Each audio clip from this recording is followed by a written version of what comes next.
Hi friends, welcome to Sheeba's recipes.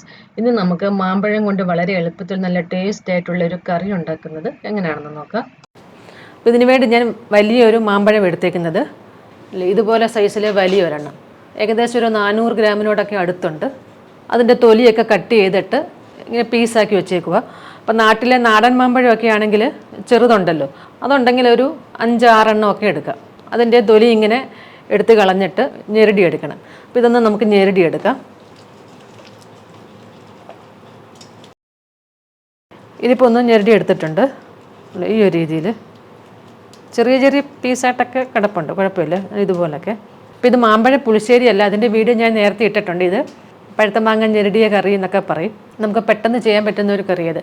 പുളിശ്ശേരിയിൽ നിന്ന് ചെറിയൊരു വ്യത്യാസമുണ്ട് അരപ്പിനുമൊക്കെ, പിന്നെ ചെയ്യുന്ന രീതിക്ക്. പിന്നെ ഇതിന് വേണ്ടി ഒരു അരപ്പ് തയ്യാറാക്കണം. ഞാൻ 1 കപ്പ് തേങ്ങ എടുത്തിട്ടുണ്ട്.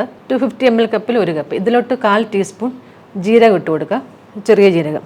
1/2 ടീസ്പൂൺ മഞ്ഞൾപ്പൊടി, 1 ടീസ്പൂൺ മുളക് പൊടി, കുറച്ച് വെള്ളം ഒഴിച്ചു കൊടുക്കുക.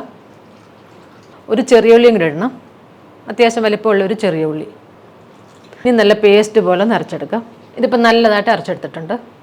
ഇനി ഞെരടിയ മാമ്പഴം നമുക്ക് അടുപ്പയിലോട്ട് വെച്ച് കൊടുക്കാം. ഇതിലോട്ട് 3 പച്ചമുളകും കൂടി ഇട്ട് കൊടുക്കാം. രണ്ടായിട്ടൊന്ന് കട്ട് ചെയ്തിട്ടുണ്ട്. കുറച്ച് വെള്ളം, 1 കപ്പ് വെള്ളം ഒഴിച്ചിട്ടുണ്ട്. ഇതിലോട്ട് 1/4 ടീസ്പൂൺ മഞ്ഞൾപ്പൊടിയും ഇട്ട് കൊടുക്കാം. നല്ലതായിട്ടൊന്ന് ഇളക്കി കൊടുക്കാം. മീഡിയം ഫ്ലെയിമിലൊക്കെ ഒന്ന് വെച്ച് കൊടുക്കാം. തിളച്ച് കഴിഞ്ഞിട്ട് ലോ ഫ്ലെയിമിൽ വെക്കണം. ഇതൊന്ന് തിളയ്ക്കാൻ തുടങ്ങിയിട്ടുണ്ട്. ഇനി ഇത് ലോ ഫ്ലെയിമിൽ വെച്ചിട്ട് ഒന്ന് വേവിക്കാം. ഒരു 4 മിനിറ്റ് നേരമൊക്കെ വേവിച്ചാൽ മതി. ഇതിപ്പോൾ ഒരു 4 മിനിറ്റൊക്കെ ആയിട്ടുണ്ട്. മാങ്ങയൊക്കെ വെന്തിട്ടുണ്ട്. ഇനി അരപ്പ് ചേർത്ത് കൊടുക്കാം. മിക്സിയുടെ ജാറ് ശകലം വെള്ളത്തിൽ കഴുകി അതും കൂടി ഒഴിക്കാം. 1 ടീസ്പൂൺ ഉപ്പും കൂടി ഇട്ട് കൊടുക്കാം. മീഡിയം ഫ്ലെയിമിലൊക്കെ വെക്കാം. ഈ അരപ്പിൻ്റെ പച്ചമണം ഒന്ന് പോകട്ടെ. 2 മിനിറ്റ് നേരം ഒന്ന് തിളപ്പിക്കാം. ഇടയ്ക്കിടയ്ക്ക് ഇളക്കിയും കൊടുക്കണം. ഇതിപ്പോൾ 2 മിനിറ്റൊക്കെ ആയിട്ടുണ്ട്. ഈ തേങ്ങയുടെ പച്ചമണമൊക്കെ പോയിട്ടുണ്ട്. ഇനി നമുക്ക് ഫ്ലെയിം ഓഫ് ചെയ്യാം. അപ്പോൾ ഇതിൻ്റെ ചൂട് കുറച്ചൊന്ന് പോയിട്ടുണ്ട്. ഇനി ഇതിലോട്ട് കുറച്ച് തൈര് ചേർത്ത് കൊടുക്കാം. ഒരുപാട് പുളിക്കുന്ന തൈര് വേണ്ട, ഒരു മീഡിയം പുളിയായിട്ടുള്ള തൈര് എടുത്താൽ മതി. തൈര് ചേർത്തിട്ട് ഒന്ന് ഇളക്കി കൊടുക്കാം. തൈര് ഞാനൊരു 3/4 കപ്പ് ഒഴിച്ചിട്ടുണ്ട്. അതുപോലെ കുറച്ച് ചൂടുവെള്ളം, ഒരു 1/4 കപ്പ്. ചെറിയ ചൂടേ ഉള്ളൂ. പോരാത്ത ഉപ്പും കൂടെ ചേർത്ത് കൊടുക്കാം. എന്നിട്ട് ഫ്ലെയിം ഓൺ ചെയ്തിട്ട് ലോ ഫ്ലെയിമിലൊന്ന് വെച്ച് കൊടുക്കാം. ലോ ഫ്ലെയിമിൽ ഒരു 2 മിനിറ്റ് നേരം ഒന്ന് ഇളക്കാം. ചെറുതായിട്ടിത് ഒന്നും കൂടെ ഒന്ന് ചൂടായിട്ട് വരട്ടെ. തൈര് ഞാൻ ഉടച്ചിട്ടാണ് ചേർത്തത്. അപ്പോൾ ചിലർ ഇതിലോട്ട് തൈര് ഒഴിക്കാതെ ഇതുപോലെ മാങ്ങാക്കറി ചെയ്യാറുണ്ട്. അങ്ങനെ ഇഷ്ടമാണെങ്കിൽ നിങ്ങൾക്ക് അങ്ങനെയും ചെയ്യാം. പാകത്തിന് വെള്ളം കുറച്ചുകൂടെയൊക്കെ ഒഴിച്ചു കൊടുത്തിട്ട് കടുക് വറുത്ത് എടുക്കാം. തൈര് ഇച്ചിരി ഒഴിക്കാമെങ്കിൽ ഒന്നും കൂടെ നല്ല ടേസ്റ്റ് ആയിരിക്കും.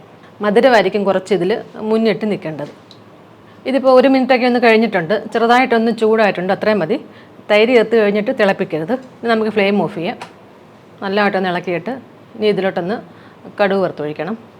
2 ടേബിൾ സ്പൂൺ വെളിച്ചെണ്ണ എടുത്തിട്ട് 1/2 ടീസ്പൂൺ കടുകും 2 വറ്റൽമുളകും 2 ചെറിയ ഉള്ളി വട്ടത്തിലെറിഞ്ഞതും കുറച്ച് കറിവേപ്പില എടുത്തിട്ടുണ്ട്. ഇതെല്ലാം കൂടെ ഒന്ന് താളിച്ച് ഇതിലോട്ട് ഒഴിച്ചു കൊടുക്കാം. ഇതിപ്പോൾ ഞാൻ കടുക് വറുത്തിട്ടുണ്ട്.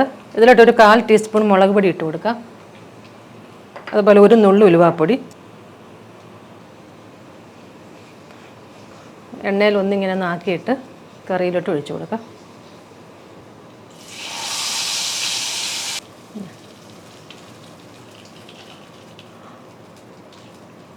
നമ്മുടെ പഴുത്ത മാങ്ങാക്കറി റെഡി ആയിട്ടുണ്ട്. അല്ല, ഈ ഒരു കട്ടിയിലേ ഇരിക്കേണ്ടത്, ഒരുപാടങ്ങ് ലൂസാവരുത്. ഇപ്പോൾ പഴുത്ത മാങ്ങയുടെ സീസണൊക്കെ ആണല്ലോ, അപ്പോൾ എല്ലാവരും ഉറപ്പായിട്ട് ഒന്ന് ട്രൈ ചെയ്ത് നോക്കണം. നമുക്ക് പെട്ടെന്ന് തന്നെ ചെയ്യാൻ പറ്റുന്ന ഒരു കറിയായത്. അപ്പോൾ വീഡിയോ ഇഷ്ടമായെങ്കിൽ ലൈക്ക് ചെയ്യാനും ഷെയർ ചെയ്യാനൊന്നും മറക്കരുത്. പിന്നെ നിങ്ങളുടെ കമൻസും ഒക്കെ അറിയിക്കണേ. Thank you.